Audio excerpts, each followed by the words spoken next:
Sudah lama namanya tenggelam dalam senyap. Lisdawati, seorang wanita yang pernah menghiasi layar perak Malaysia dengan bakat lakonannya yang memukau, kini kembali bukan sebagai pelakon, bukan sebagai istri Fauzi Nawawi, tetapi sebagai seorang wanita yang akhirnya memilih untuk berdiri sendiri. Hari ini, dia memutuskan untuk berbicara tentang luka, tentang kebenaran, tentang penderitaan yang selama ini disembunyikan di balik senyuman yang memikat kamera. Lisdawati mengambil nafas panjang sebelum membuka cerita. Bukan mudah, tetapi dia tahu sudah tiba masanya. Setahun, katanya. Cuma setahun, tapi rasa macam 1000 tahun. Perkahwinan yang disangka dongeng berakhir dalam sepi yang menyakitkan. Fauzi Nawawi, nama yang pernah disanjung, dihormati sebagai seorang pelakon berkarisma dan suami penyayang.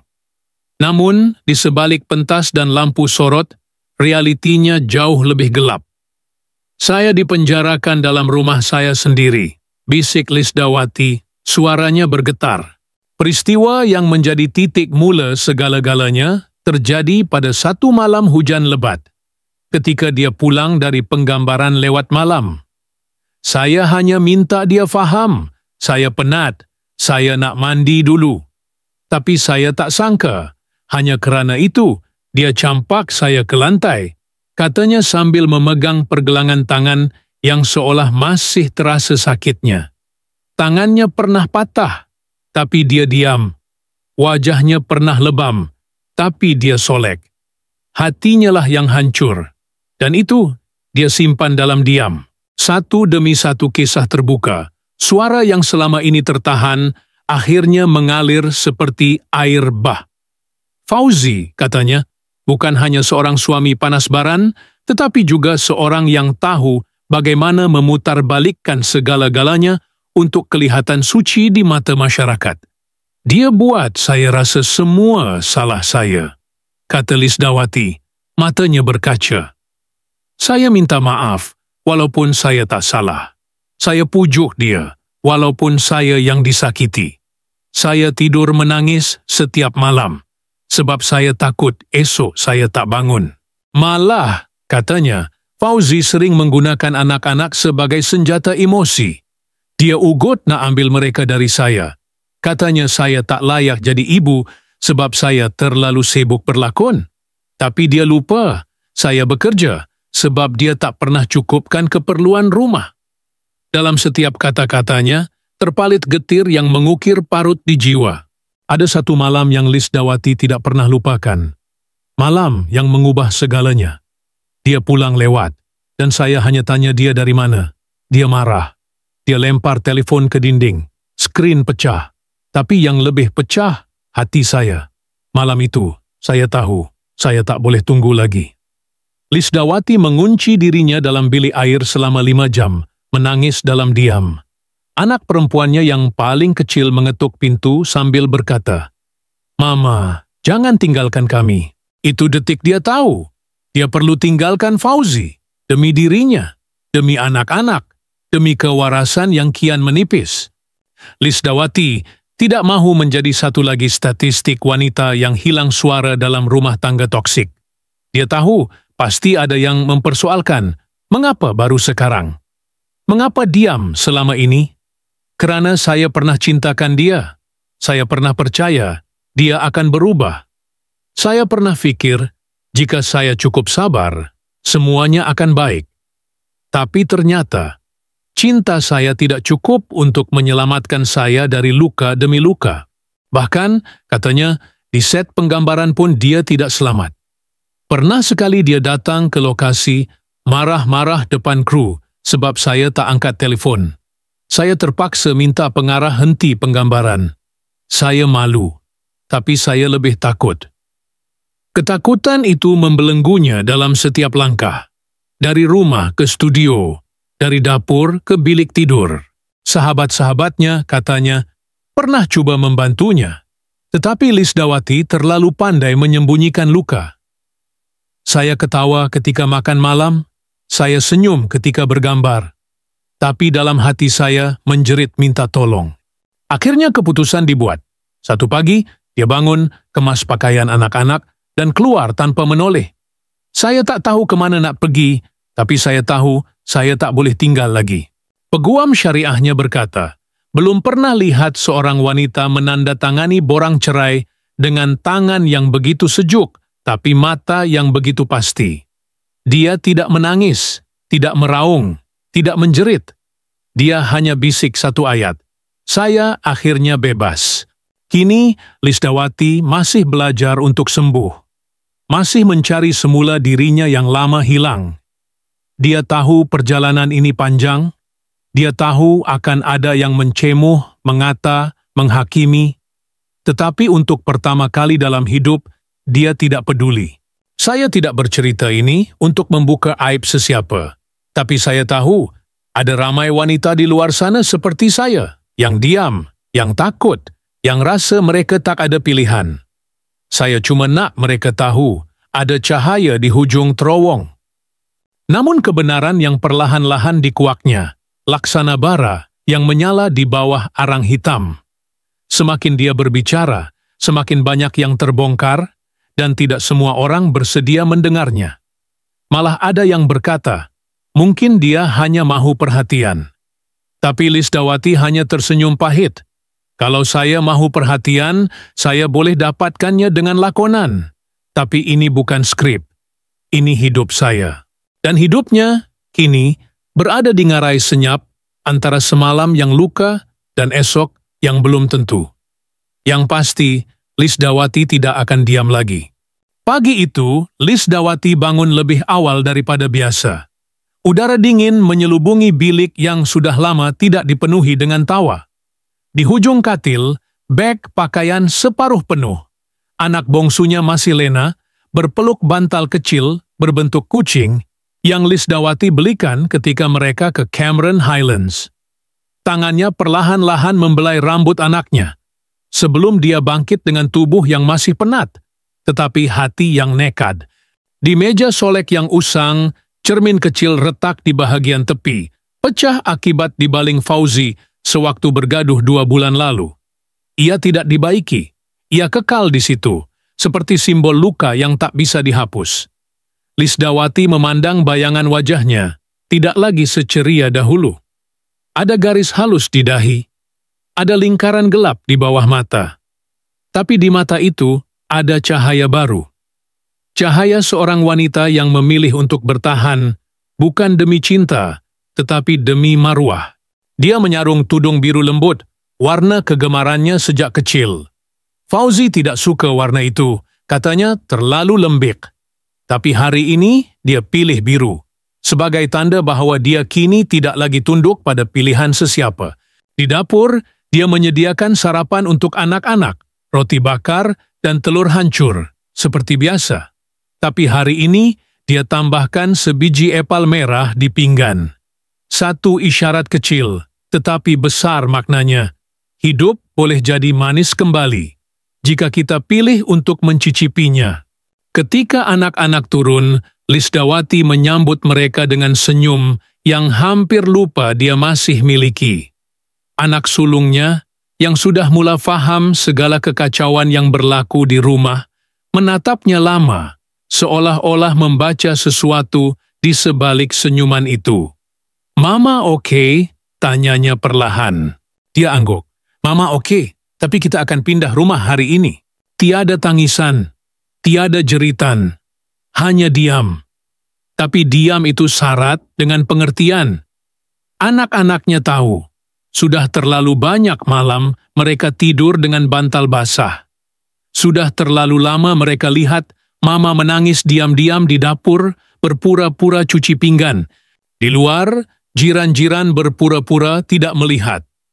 Mereka yang suatu ketika dulu memuji betapa sempurna pasangan Lisdawati dan Fauzi, kini memilih untuk diam.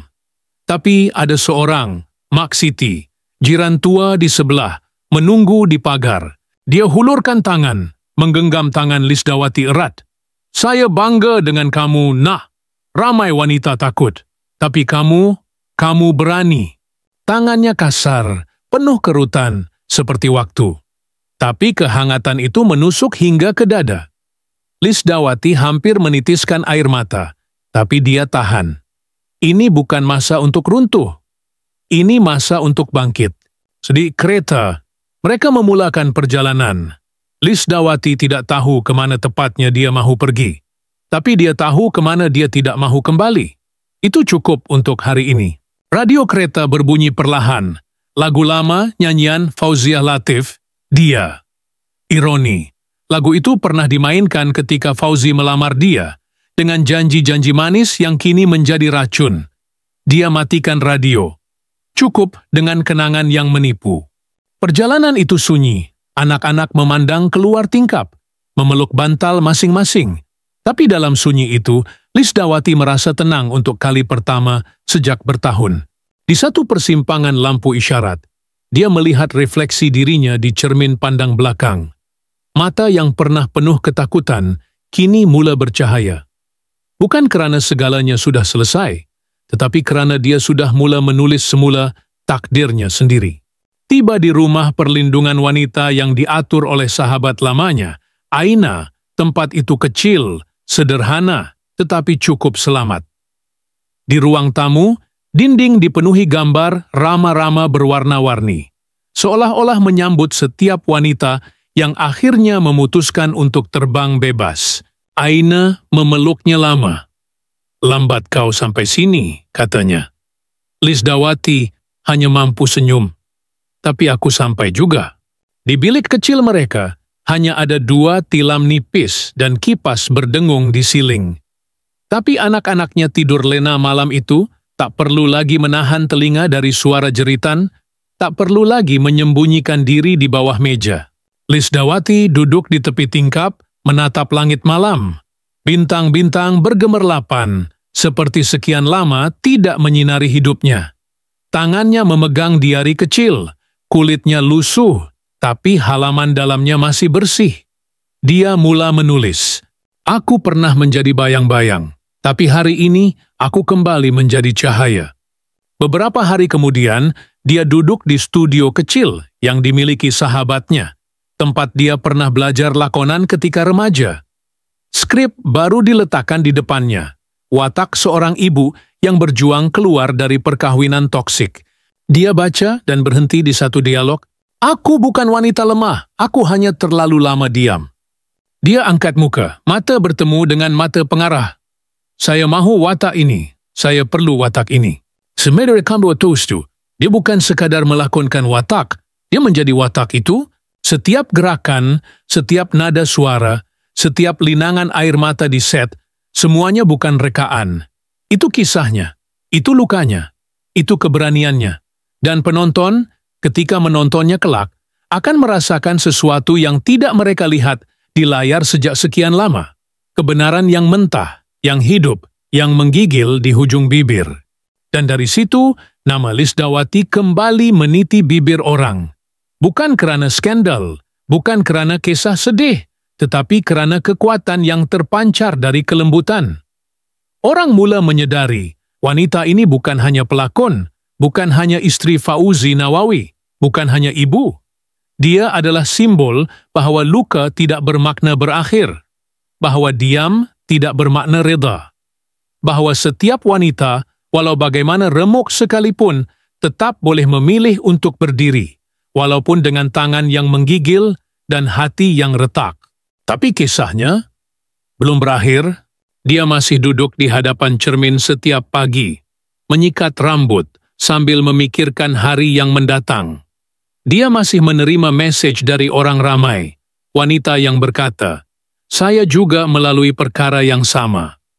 Dan setiap kali dia membaca message itu, dia tahu suaranya sudah menjadi gema, menggema di jiwa-jiwa yang dulu pernah terkunci. Dan jauh di dalam hatinya, Lisdawati tahu, ini baru permulaan. Ada sesuatu dalam mata Lisdawati yang sukar dijelaskan. Sesuatu yang membuatkan setiap orang yang memandangnya merasa seperti melihat seseorang yang pernah lemas dalam lautan gelap, tapi tidak pernah benar-benar timbul ke permukaan. Setiap kali dia membuka mulut untuk berkongsi, Dia berhenti di pertengahan ayat. Seolah-olah ada tali halus di kerongkongnya, menahan kata-kata yang belum bersedia untuk dilepaskan. Orang sekeliling bersimpati, namun mereka juga mula berbisik. Apa sebenarnya yang berlaku dalam rumah itu? Kenapa tiba-tiba sangat drastik? Fauzi, dia bukan jenis begitu, kan? Tapi Lisdawati hanya senyum, tipis, separuh pahit. Dia tidak membalas, dia tidak menyangkal, dia tidak membenarkan.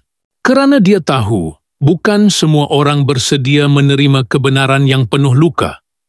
Ada kebenaran yang terlalu dalam, terlalu sunyi, terlalu menyesakkan. Bukan untuk didengar, tetapi untuk dihidup perlahan-lahan. Seperti bau darah yang lama terserap dalam karpet. Ada satu malam yang berbeza dari yang lain. Hujan turun renyai-renyai, jendela biliknya berembun. Dia duduk seorang diri di meja kecil, memerhatikan lilin yang menyala perlahan. Di sebelahnya, satu album lama terbuka, gambar-gambar ketika awal perkahwinan. Senyum yang kini terasa begitu asing. Ada satu gambar yang dia pandang lama, wajahnya di sisi Fauzi, mata berbinar, tapi tubuhnya kaku. Seperti patung, seperti disusun paksa untuk kamera. Jari-jarinya menyentuh permukaan gambar itu, dan kemudian berhenti pada satu simbol kecil di pojok kanan bawah. Sesuatu yang tidak pernah diperhatikannya sebelum ini. Sebuah lambang aneh, di lakar halus, hampir tersembunyi. Simbol itu membawanya ke dalam satu ingatan yang dia sangka sudah padam.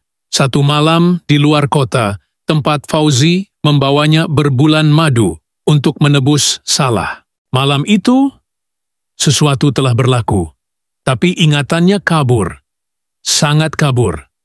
Hanya serpihan, suara Fauzi berbisik sesuatu dalam bahasa yang dia tidak faham, lilin disusun dalam bulatan, dan bau kapur barus yang menusuk.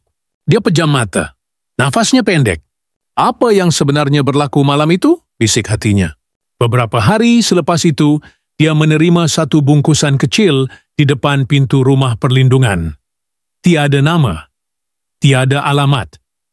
Di dalamnya, sebuah kaset lama dan sekeping nota yang hanya bertulis, "Apa yang kamu lupakan akan kembali mencari kamu."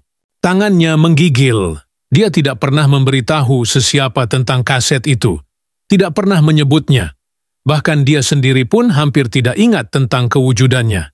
Tapi kini ia ada di depan mata. Dia pinjam sebuah pemain kaset dari pusat komuniti. Malam itu, ketika anak-anak sudah tidur, dia putarkan perlahan. Suara sera, suara Fauzi. Tapi bukan suara yang biasa dia dengar. Nada itu lain, lebih gelap. Seperti sedang membaca sesuatu. Seperti sedang memanggil. Dengan setiap nafasmu, aku ikatkan namamu padaku. Dengan setiap jantungmu, aku jejakkan kakimu dalam lingkaranku. Kau takkan lepas, Lisdawati. Walau kau lari, walau kau bersembunyi, aku tahu kau di mana. Kaset terhenti tiba-tiba. Ruang senyap membeku. Lisdawati hanya duduk membatu. Jantungnya berdegup laju. Matanya melirik ke tingkap. Hujan mula turun. Seperti malam itu. Siapa yang menghantar kaset ini? Apa maksud semua ini? Apakah Fauzi benar-benar? Tidak. Dia tidak mahu percaya. Tapi tubuhnya berkata sebaliknya. Menggigil, dingin, seolah-olah jiwa lamanya baru saja disentuh oleh sesuatu yang dia sendiri tak mampu jelaskan. Keesokan harinya, dia coba hubungi Aina, tapi telepon senyap. Dia coba ke pusat komuniti, ditutup. Bukan karena hari cuti, tapi karena tiada siapa di sana. Tempat itu kosong, seolah-olah tidak pernah beroperasi. Dia pulang, membawa anak-anak dengan hati tak tenang. Di pintu rumah, ada sekeping gambar lain. Dirinya sedang berdiri di dapur, semalam. Gambar itu diambil dari luar, melalui tingkap. Di belakang gambar, satu tulisan. Aku masih memerhati. Ketakutan lama mula merayap kembali, tapi kali ini ia lebih senyap, lebih halus. Dia tidak menangis, tidak menjerit. Dia hanya duduk dan menulis dalam diarinya. Bukan semua luka boleh disembuhkan dengan waktu. Ada luka yang hidup, yang bernafas, yang menunggu masa untuk menyentuh semula kulit kita. Lisdawati mula menelusuri semula jejak-jejak masa lalu. Fail lama. Nota-nota kecil, lakaran di dinding yang pernah dianggap coretan anak-anak. Tapi semuanya mula membentuk satu corak, satu cerita yang tersembunyi. Sesuatu yang Fauzi simpan. Sesuatu yang dia, tanpa sadar, menjadi sebahagiannya. Malam itu, dia duduk dengan anak sulungnya. "Pernah nampak ayah buat sesuatu yang pelik?" Tanyanya perlahan. Anaknya tidak menjawab. Tapi matanya menunjukkan sesuatu, ketakutan, keraguan, dan pengetahuan. Ayah cakap, "Kalau kita cerita, nanti kita tak boleh bangun lagi." Anak itu berbisik. Lisdawati menarik anaknya ke dalam pelukan. Dunia tiba-tiba jadi terlalu sunyi. Dan sejak itu, setiap malam, dia rasa seperti ada yang berdiri di luar jendela. Bukan kelihatan, tapi terasa. Bayangan yang tidak mahu pergi. Bau yang muncul tanpa sebab. Pintu yang terbuka perlahan walau sudah dikunci. Dia mula menulis semula, bukan untuk dunia, tetapi untuk dirinya. Dan di halaman terakhir diarinya malam itu, dia tulis, "Ada sesuatu dalam perkahwinan aku yang aku belum benar-benar faham. Bukan tentang cinta, bukan tentang penderaan, tapi tentang sesuatu yang lebih tua, lebih dalam, lebih gelap dari apa yang biasa kita sebut sebagai trauma." Dan dalam diam, Lisdawati tahu, perjalanan ini belum tamat. Apa yang menunggunya di hujung lorong belum kelihatan, tapi ia ada. Ia bergerak. Ia menghampiri. Dan dia belum bersedia lagi. Tetapi dia tahu tidak lama lagi dia perlu menghadapinya. Tengah malam, angin menderu perlahan melalui celah-celah tingkap yang tidak ditutup rapat. Langit gelap. Awan menggulung berat seakan menyimpan sesuatu yang belum mahu dilepaskan. Lisdawati duduk di atas tilam nipis, bersandar pada dinding yang dingin, mata terbuka, tapi fikiran entah hanyut kemana. Jam menunjukkan pukul 3.17 pagi. Awadah 3 malam berturut-turut, dia tidak dapat tidur. Bukan kerana takut, bukan kerana gangguan luar, tapi kerana perasaan aneh yang bersarang dalam dada. Sesuatu yang tidak dinamakan. Seperti ada serpihan realiti yang tidak mahu melekat kembali di tempatnya. Anak-anak tidur lena di bilik sebelah, tetapi setiap kali dia cuba melelapkan mata, ada bayangan yang datang. Bukan Fauzi, bukan suara dari kaset, tetapi sesuatu yang lebih samar, lebih purba, seolah-olah bukan berasal dari dunia ini. Suatu malam, dia mimpi berdiri di sebuah padang yang luas, tanahnya gersang, langitnya tanpa bintang. Di hadapannya, seorang wanita tua berjubah hitam sedang memintal benang dari rambutnya sendiri. Wanita itu tidak berkata apa-apa, hanya menunjuk ke arah langit. Dan di situ tergantung sebuah pintu, hanya sebuah pintu kayu usang. Tak berpintu, tak berkunci, tapi menggantung di udara. Terbuka, menanti. Ketika dia terjaga, peluh membasahi tubuhnya. Tapi yang lebih pelik, pada lantai di sisi katil ada cebisan rambut. Panjang, hitam, dan jelas bukan miliknya. Dia membuangnya ke tong sampah tanpa berkata apa-apa. Tapi malam berikutnya, cebisan itu muncul kembali.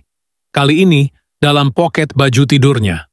Dia memutuskan untuk kembali ke rumah lama, tempat dia tinggalkan segalanya. Dia tidak beritahu sesiapa.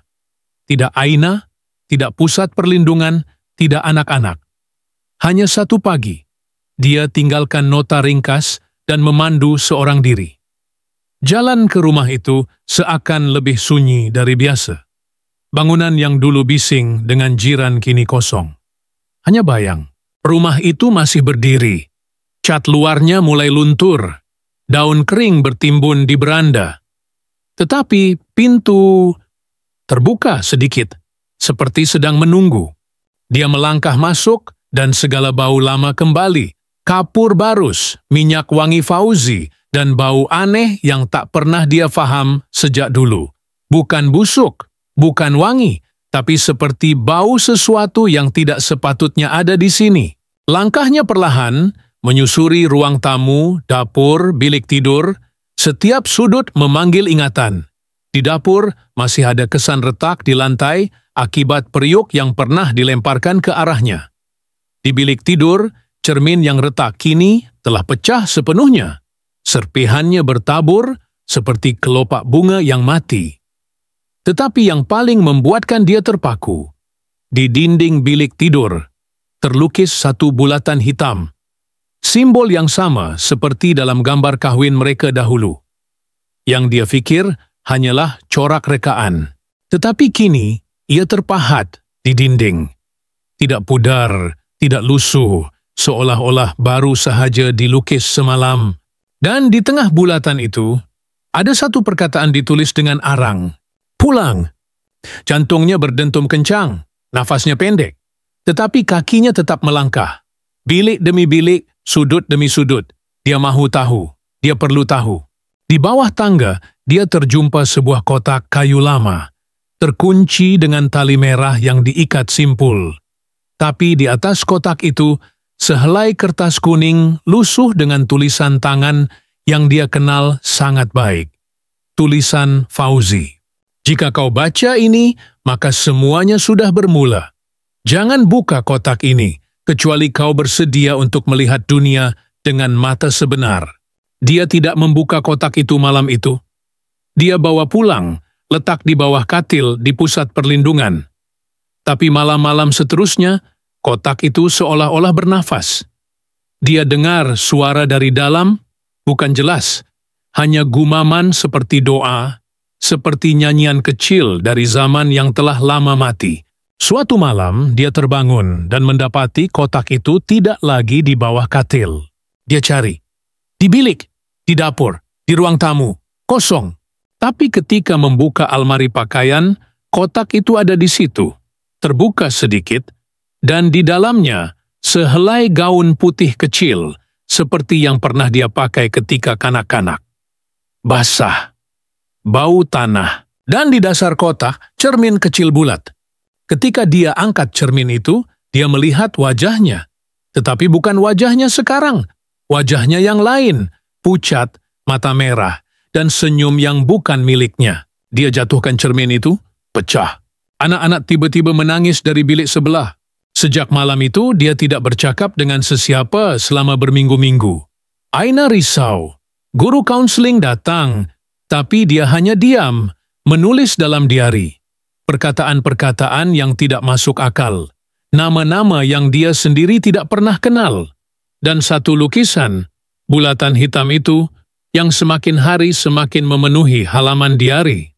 Ketika Aina bertanya, dia hanya berbisik. Dia tak pernah pergi, Ain. Dia masih di sini. Dalam kita, dalam mereka, Aina tidak faham. Tapi dia tahu, Lisdawati sedang berjalan di satu lorong yang mereka tidak nampak. Akhirnya, pada suatu malam hujan, Lisdawati hilang. Anak-anak bangun dan mendapati dia tidak ada di bilik. Tiada nota, tiada jejak. Pintu tidak terbuka, tetapi jendela retak. Dan di lantai, cebisan rambut kembali muncul, kali ini lebih panjang dan basah. Diari yang selalu dia bawa kini tertutup di atas meja. Tidak dikunci. Halaman terakhir hanya menulis satu ayat. Apa yang kita lari daripadanya akan sentiasa tahu jalan pulang. Dan selepas itu, tiada siapa tahu ke mana Lisdawati pergi. Ada yang kata dia kembali ke rumah lama. Ada yang percaya dia pergi mencari jawapan di satu tempat terpencil. Tapi ada juga yang berbisik. Dia tidak pernah pergi jauh. Kerana setiap malam, apabila angin menderu dan bulan menghilang, pusat perlindungan itu seakan bernafas. Dan di dinding bilik yang pernah menjadi miliknya, kadang-kadang muncul lakaran bulatan hitam, samar tetapi nyata, seperti satu peringatan atau satu jemputan. Dan begitulah cerita itu tinggal tergantung, seperti pintu kayu usang di tengah langit dalam mimpinya. Terbuka, tetapi tidak dijelaskan. Menunggu seseorang untuk menatap dan bertanya lagi, apa yang sebenarnya terjadi kepada Lisdawati?